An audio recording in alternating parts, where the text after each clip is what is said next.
पराई के चक्कर में अपनी भी गई। ये कहावत बिल्कुल सही बैठती है उन लोगों पर जो लोग दो नाव में सवार होकर अपने विश्वास जो कि जीवन साथी के साथ होता है उसको तोड़कर आगे राह पर चल पड़ते हैं। यानी कि ऐसे व्यक्तियों का ना ही आगे ना ही पीछे कोई भरोसा नहीं होता है। इनका जीवन एक तरह से बर्बादी की कगार पर ही होता है।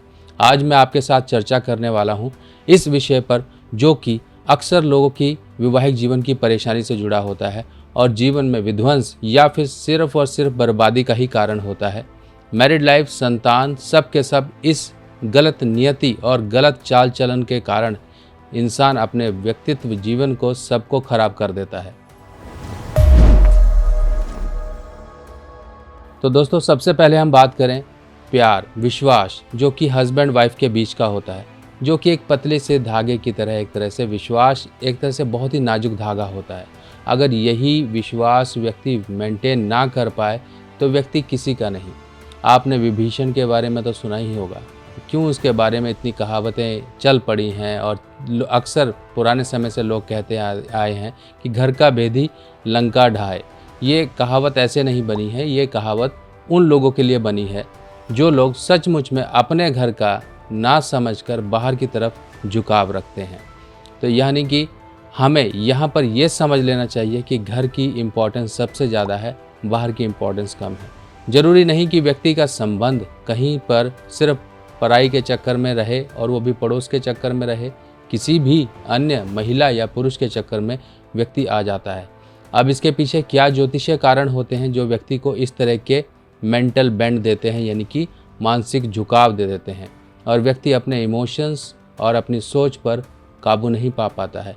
इमोशंस और डिज़ायर्स, इन्हीं का खेल है सारा, ये जो व्यक्ति को हमेशा दलदल की तरफ लेकर जाता है।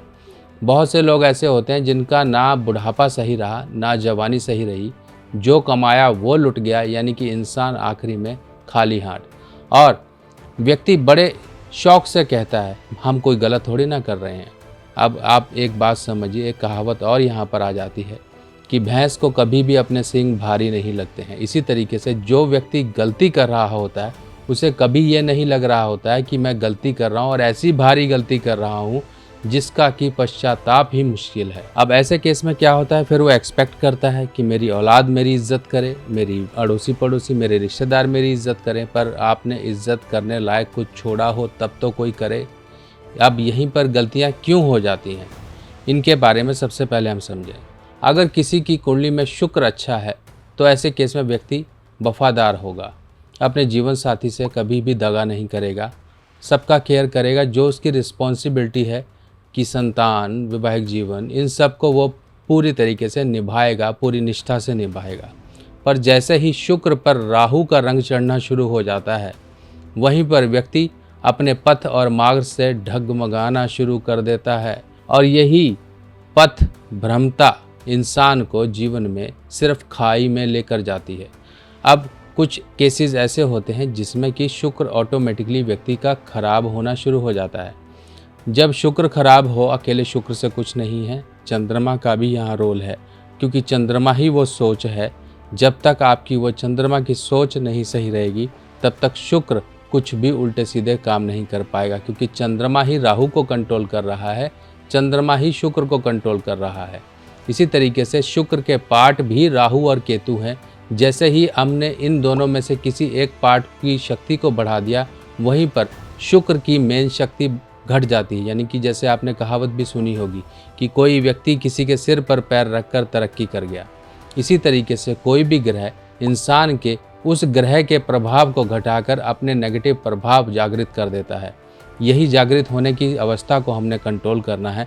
अगर आप इस तरह के प्रभाव में फंसे हुए हो, किसी मैरिड लाइफ को, अपने बंधन को सही ढंग से चलाना चाहते हो, तो आपको ये ध्यान रखना है कि हमें शुक्र के प्रबल असर अपने जीवन में लेकर आने हैं और अपनी मैरिड लाइफ को नियमबद्ध तरीके से पूरे विश्वास से हमने मेंटेन करके रखना है। अब कुछ एस्ट्रोलॉजिकल फैक्टर्स हैं, उनको समझिए जो कि व्यक्ति को वैवाहिक जीवन में परेशानियां देते हैं। जैसे कि सूर्य, बुध, शुक्र का योग कुंडली में कहीं पर भी हो, अगर ये है तब परेशानी आती है। अगर शुक्र कहीं पर आपकी कुंडली में तीसरे या चौथे भाव में है तब ऐसे व्यक्ति के अंदर सोच डेवलप होती है। शुक्र 10वें घर में है तब इंसान कहीं ना कहीं दूसरे तरह की सोच की तरफ बेंड हो जाता है। और अगर मान लीजिए शनि छठे घर में है या फिर राहु 7वें घर में है तब इस केस में भी व्यक्ति की मैरिड लाइफ में डिस्टर्बेंस आती है, जिस वजह से वो दूसरी के चक्कर में पड़ने के उसके बहुत ज़्यादा आसार हो जाते हैं। डिपेंड करता है और भी एस्ट्रोलॉजिकल फैक्टर्स को हमें यहाँ पे कंसीडर करना पड़ता है। पर यहाँ पर आपके अंदर अगर कोई ऐसे लक्षण जागृत हो रहे हैं कि आपको अपने घर की कम बाहर की सोच ज़्यादा पड़नी शुरू हो रही है, तब उस समय काम आते हैं कुछ छोटे छोटे उपाय। वो उपाय समझिए। सबसे पहला उपाय आता है तांबे के लोटे में साबुत मूंग भरकर ढक्कन को कलई का टांका लगवा के जल प्रवाह कर दें। अगर आप ये फैसिलिटी नहीं है तो सिंपल तांबे के लोटे में आप मूंग भरकर लाल कपड़े से बांधकर ऐसा लोटा हनुमान जी के मंदिर में जाकर वहाँ अर्पित कर कर आइए मंगलवार के दिन, और प्रार्थना कर कर आइए कि आपके अंदर वो नियमबद्धता तरीका आए, आपके अंदर वो विश्वास जगाने की और विश्वास को मेंटेन रखने की शक्ति जागृत हो। चांदी की डिबिया या फिर चांदी के बर्तन में, गोल बर्तन में या फिर चांदी के स्क्वायर डिबिया ले लीजिए। ऐसे इसके अंदर आपको वर्षा का जल या फिर गंगा जल भरकर अपने घर की नॉर्थ ईस्ट डायरेक्शन में आपको रखना है, यानी कि उत्तर पूर्व डायरेक्शन में आपको रख लेना है। और ये आपके शुक्र के असर को जागृत रखेगा और चंद्रमा के असर को सही रखेगा। लाल किताब की सभी सामग्री अब आप मेरी व्हाट्सएप कैटलॉग पर आसानी से देख सकते हैं और आप अपने एड्रेस पर मंगवा भी सकते हैं। शुक्र नीच है, शुक्र नीच असर दे रहा है तो चांदी की गोली का उपाय ऐसे केस में किया जाता है। चांदी की गोलियां अपने जेब में रखी जाती हैं। शुक्र नीच कब होता है? पहले घर में अगर ये है या फिर छठे घर में है तो नीच असर देता है। अगर ऐसे केस में आपकी कुंडली में शुक्र ऐसी अवस्था में है तो 6 चांदी की गोलियां अपने पास रख सकते हो। पहले घर में शुक्र है तब ऐसे केस में आप दही से स्नान भी कर सकते हो। अब जिसका भी शुक्र राहु का योग है या शुक्र राहु आपस में किसी भी तरीके से आपके जीवन में इस तरह की उथल पुथल लेकर आ रहे हैं, सोच बढ़ा रहे हैं, कुछ सेक्सुअल डिज़ायर्स आपकी बाहर की तरफ लेकर जा रहे हैं, कुछ आपके मन में उथल पुथल लेकर आ रहे हैं, गलत थिंकिंग जनरेट कर रहे हैं, तो सिंपल एक काम करिए।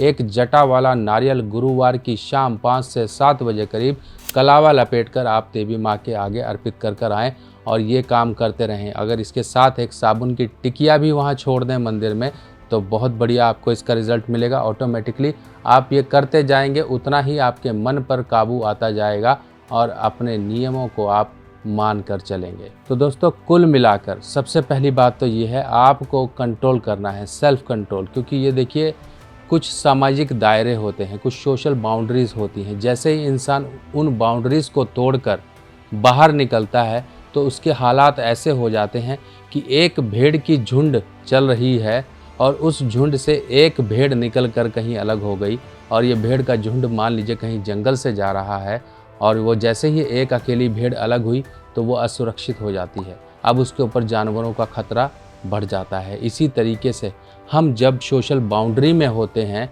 तब हम सुरक्षित हैं। जैसे ही हमने ये सोशल बाउंड्री तोड़कर हम अलग गए तब हम समझ लीजिए ऊपर वाले की जो दया दृष्टि है वो ख़त्म। उसके बाद तो हमारे जीवन में संकट ही संकट हैं। बहुत से लोग ऐसे हैं जिन्होंने इस तरह की गंदी हरकतें की हैं और अपने जीवन को नष्ट किया है। बुढ़ापा तक नहीं उनका सही रहा। कई तो ऐसे केस रहे हैं मरने पर उनके घर वालों ने उनकी डेड बॉडी को अग्नि तक नहीं दी, उनकी डेड बॉडी ऐसे ही सड़ गई। तो ऐसा अंत अपना ना करें कि ऐसी अंत ना हो कि ये जीवन तो बेकार रहा, बाकी मरने के बाद भी आत्मा तड़पती और भटकती रहे। इसीलिए अपने जीवन को अच्छा बना के रखें और जो एक सोशल बाउंड्रीज़ हैं उनकी रिस्पेक्ट करें। तो दोस्तों ऐसे ही और जानकारियाँ लेके मैं आपके सामने फिर हाजिर होऊंगा। तब तक के लिए अपने सुभाष भाई को आज्ञा दीजिए। नमस्कार।